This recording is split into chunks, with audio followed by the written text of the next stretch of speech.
बच्चों, आज हम पढ़ेंगे ज्ञान का विकास अर्थात डेवलपमेंट ऑफ नॉलेज। ठीक है, आपकी पुस्तक में जो लिखा गया है उसको मैं पहले पढ़ता हूँ, फिर उसके बाद एक्सप्लेन होगा सारी चीज़ें। ठीक है, इससे आपका पुस्तक भी कंप्लीट होता रहेगा और आपको नॉलेज भी प्राप्त होता रहेगा। ठीक, हाँ।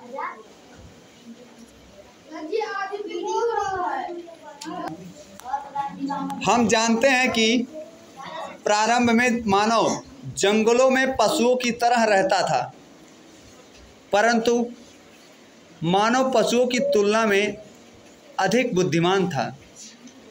उसने बुद्धि तथा अनुभव से कुछ ऐसी ध्वनियों को अपने गले से निकालना सीख लिया जिनका कुछ निश्चित अर्थ हो।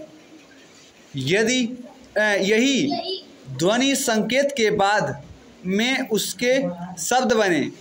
लिखना, पढ़ना जानने से पूर्व मानव सूचनाओं एवं ज्ञान आदि का आदान प्रदान मौखिक रूप से करता था।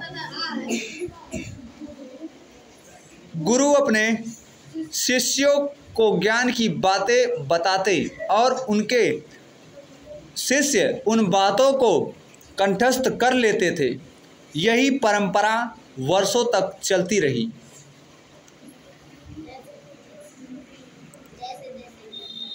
जैसे जैसे ज्ञान का विकास होता गया, वैसे वैसे ज्ञान को सुरक्षित रखने के लिए लिपि की आवश्यकता अनुभव की जाने लगी।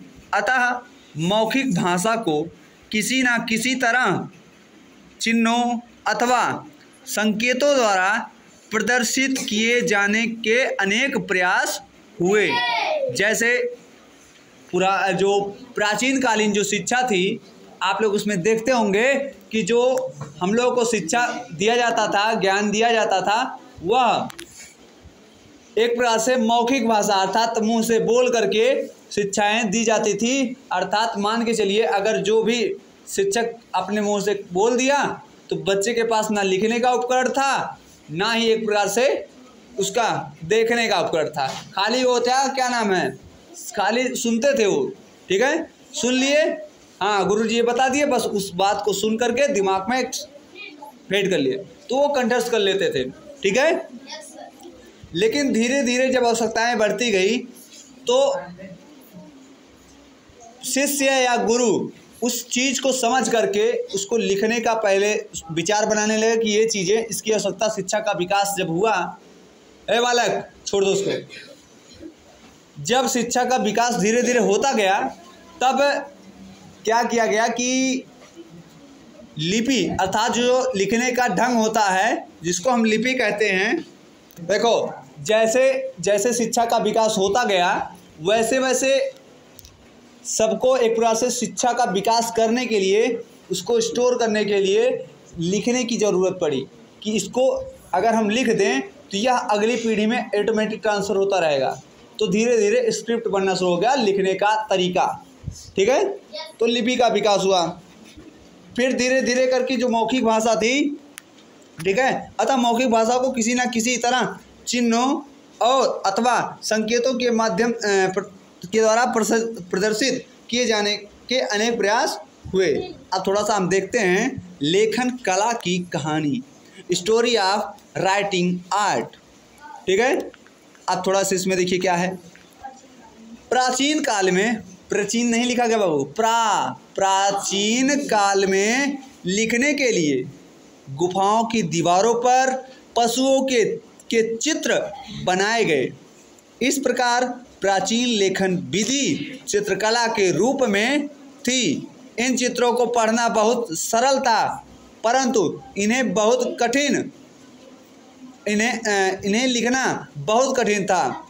बच्चों एक बात बताएं, हमने एक मध्य प्रदेश में एक भित्तिचित्र प्राप्त हुई थी, एक चित्र प्राप्त हुआ था मध्य प्रदेश में।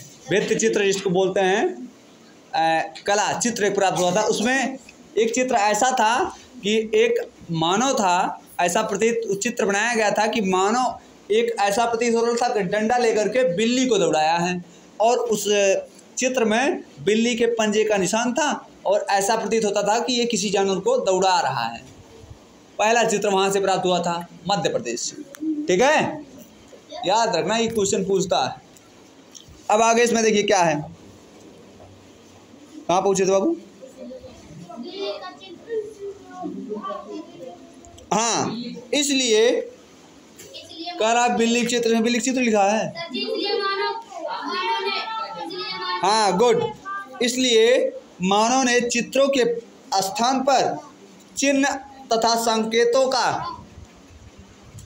चिन्हों तथा संकेतों का प्रयोग आरंभ किया। ठीक है, अब इसमें थोड़ा सा और हम देखते हैं। सबसे पहले मेसोपोटामिया से सुमेरियन लोगों ने लिखने के लिए चित्रात्मक लिपि, चिन्हों तथा प्रतीकों का प्रयोग किया। किसका प्रयोग किया? चिन्हों का, प्रतीकों का और लिपियों का प्रयोग किया। कोई टीचर नहीं है? किसका पहला है? JNP सर का? हाँ, तो एक काम करो, जा करके वो चिंटू सर होंगे ना, उनको ले जाओ, क्योंकि बेल वही देख रहे हैं। जाओ, चलो यहाँ पर हम देखते हैं कि इसके बाद उन्होंने अपनी लिपि को स्वर ध्वनि के अनुसार व्यक्त किया, अर्थात प्रत्येक प्रतीक एक ध्वनि के लिए था। बच्चों, आप लोग पढ़े होंगे कि भाषा की सबसे छोटी इकाई क्या है? वाह, तुम लोग नाक कटा दोगे हमारा। वर्ड सही है, लेकिन वर्ड से भी छोटी क्या है? ध्वनि। तो यहाँ पे वही चर्चा है कि प्रतीक एक ध्वनि के लिए था।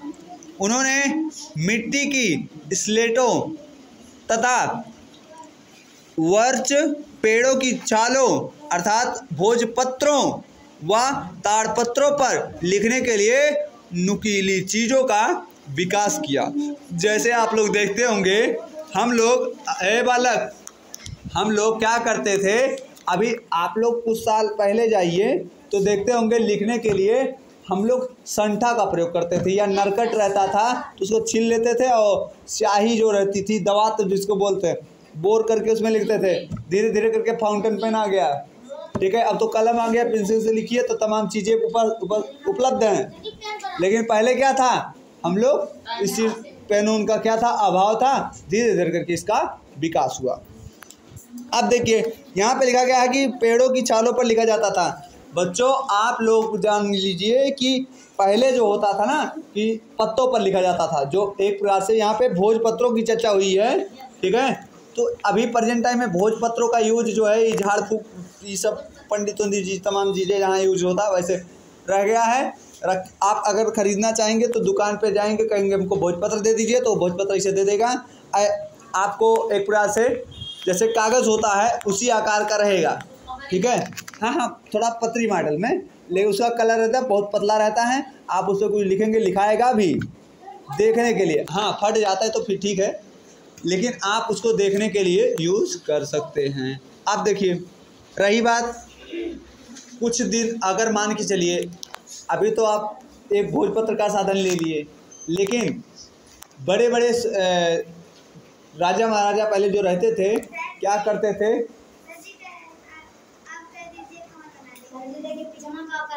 जाओ कह दो सर, सुनिए, सर चेक करेंगे। जाओ आप सुनो, जो है पहले क्या होता था कि जो बड़े बड़े जो घर होते थे, ठीक है, उसमें शिलालेख लिखवा दिए जाते थे।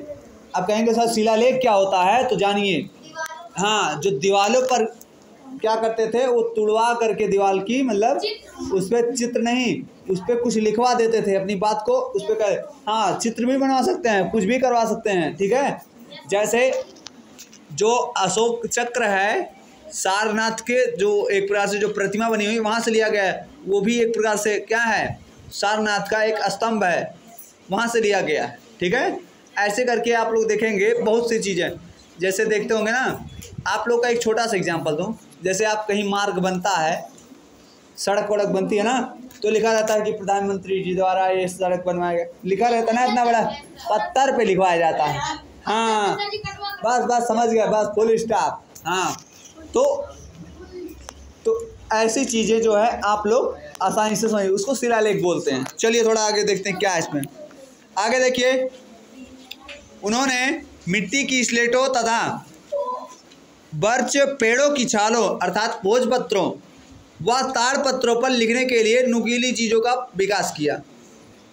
उनकी लिपि को फनीफॉर्म कहते हैं। कुछ देशों जैसे चीन तथा जापान की लिपियां चित्रात्मक अक्षरों से बनी हैं।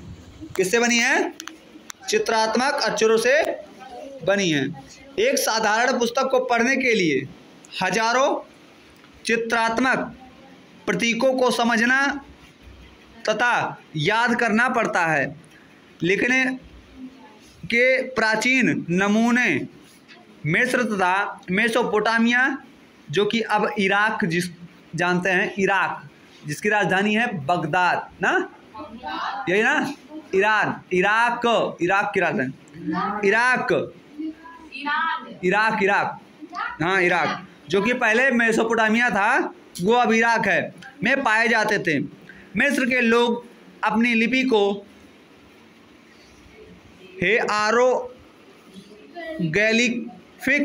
कहते हैं, जिसका अर्थ पवित्र लिपि है।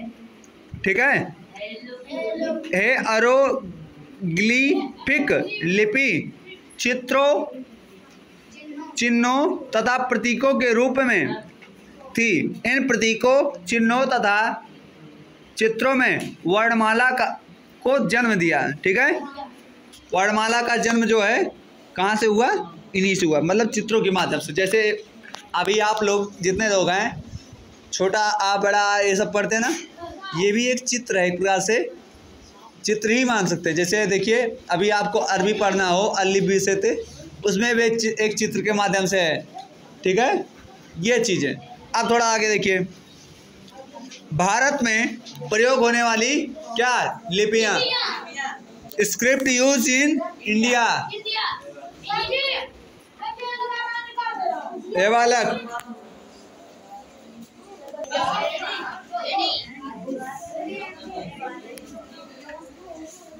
हाँ सुनिए, भारत में प्रयोग होने वाली लिपियाँ, scripts use in India. Bharatvarsh में सिंधु नदी घाटी सभ्यता के अवशेषों की मोहर पर बनी लिपि सबसे प्राचीन लिपि मानी जाती है। ये जो कि कहाँ से? सिंधु घाटी सभ्यता की है। ठीक है, और इस लिपि को अभी तक पढ़ने में सफलता नहीं मिली है। इसके पश्चात ब्राह्मी लिपि का विकास हुआ। भारत में पढ़ी गई सबसे प्राचीन लिपि कौन सी? ब्राह्मी लिपि है। अशोक के स्तंभ व शिलालेख इसी लिपि में लिखे गए हैं। ठीक है, अशोक कौन था? महान अशोक। ठीक है, जिसमें मार खाओगे तुम, दुष्टता नहीं, जो है एक प्रकार से अशोक ने जो है अपने जो शिलालेख लिखवाए थे। ठीक है, कभी उस पर भी चर्चा होगी, तो अलग से चर्चा होगी इस पर, शिलालेख के बारे में खाली। तो शिलालेख जो है उसमें उन्होंने ब्राह्मी लिपि की चर्चा एक बार से ब्राह्मी लिपि में लिखवाने का कार्य किया है। ठीक है, क्या बालक खाना नहीं खाए हो? हाँ,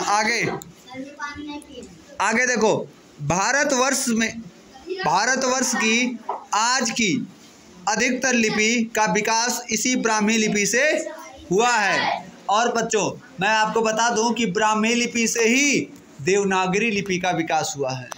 ठीक है, अब सुनिए, हिंदी भाषा को लिखने के तरीके को देवनागरी लिपि कहते हैं। अब देखो, इसमें भी दे दिया। अब देखो, भारत में 22 मुख्य भाषाएं हैं और इनमें से अधिकतर की अपनी लिपि है। मराठी भाषा, ए बालक, मराठी भाषा हिंदी की भांति देवनागरी लिपि में लिखी जाती है।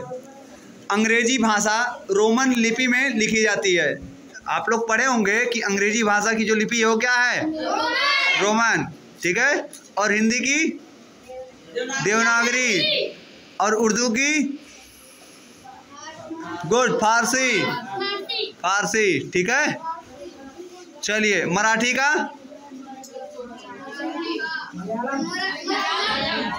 मराठी का क्या है? मलयालम। भाषा बता रहे हो तुम।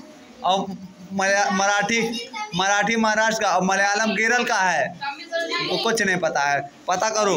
अब देखो, देवनागरी और अन्य अनेक आधुनिक भारतीय लिपियां ध्वनि पर आधारित है। विभिन्न अक्षर विभिन्न ध्वनियों को प्रदर्शित करते हैं।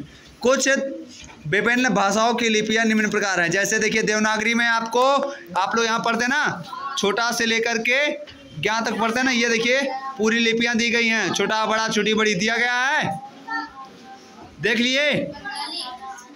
बंगाली में आप देख लीजिए, बंगाली में इस तरह है। बंगाली का छोटा आ देखिए कैसे बना हुआ है। आप लोग अपने पुस्तक में देख रहे हैं ना? गुड। अब देखिए गुरुमुखी दिख रही है। ये गुरुमुखी कहाँ की है? गुड, पंजाब की लिपि है। गुजरात की गुजराती, उड़ीसा की उड़िया, और तमिलनाडु की तमिल, और कन्नड़ मलयालम कहाँ का है? ये जो ग्राफ है बालक, ध्यान सुनिए, कल आप इस ग्राफ को जो दिया गया चार्ट, इसको बना करके लेके आएंगे। ठीक है? हाँ हाँ, समय तो सुनो तो, समय लगेगा, लेकिन आप लोग बनाकर लाइएगा, बहुत ही अच्छा रहेगा।